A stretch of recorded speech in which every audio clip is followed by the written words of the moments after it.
Next है देखो ठोस द्रव विलयन का वाष्प दाब। ये राउल्ट के नियम के अंडर ही आ रहा है तो इसलिए मैं उसको बड़ा बताती जा रही हूँ, है ना। नेक्स्ट हेडिंग है आपकी ठोस द्रव विलयन, यानी कि आपने कैसा विलयन बनाया है, एक द्रव मिलाया है, द्रव विलायक में कोई ठोस मिलाया है, ठीक है।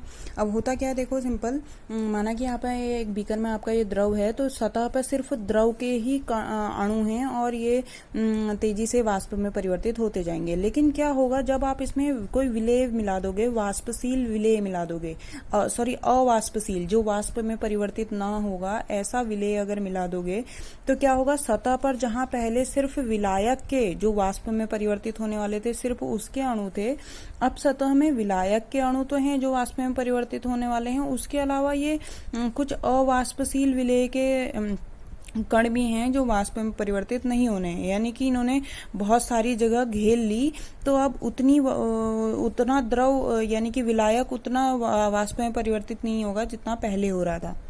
समझ में आ रही बात। यहाँ सिर्फ विलायक के अणु थे जो तो लगातार वाष्प में परिवर्तित हो रहे थे, ज्यादा वाष्प बन रही थी, ठीक है, तो वाष्प दाब भी ज्यादा हो रहा था। लेकिन यहाँ विलेय के कणों ने सतह पर जगह ले ली तो उतनी सरफेस पर उतनी जगह, जो जगह है वो कम बची है विलायक के अणुओं को बाहर निकलने के लिए। तो यहाँ पर वाष्प कम बनेगी और वाष्प दाब में भी कमी आ जाती है। तो आपका मेन पॉइंट ये है कि जब आप कोई अवाष्पशील विलेय मिलाते हो, ऐसा विलेय मिलाते हो जो वाष्प में परिवर्तित नहीं होगा, ऐसा विलेय मिलाने पर विलयन के वाष्प दाब में कमी आ जाती है। तो यहाँ पर विलयन के वाष्प दाब में कमी आ जाएगी, ठीक है। अब क्या इसके लिए भी क्या राउल्ट का नियम लगेगा, देखो अवाष्पशील विलेय वाले विलयन के लिए राउल्ट का नियम। तो यहाँ पर माना कि आपके जब आप विलयन बना रहे हैं तो अवाष्पशील घटक कौन है, बी है, तो बी की तो कोई वाष्प बनेगी नहीं तो उसका कोई प्रेशर भी नहीं होगा। तो यहाँ पे जो पी टोटल होगा वो सिर्फ ए की ही वजह से होगा, तो P total equal to P A के बराबर ही होगा और पी ए बराबर P naught A x A.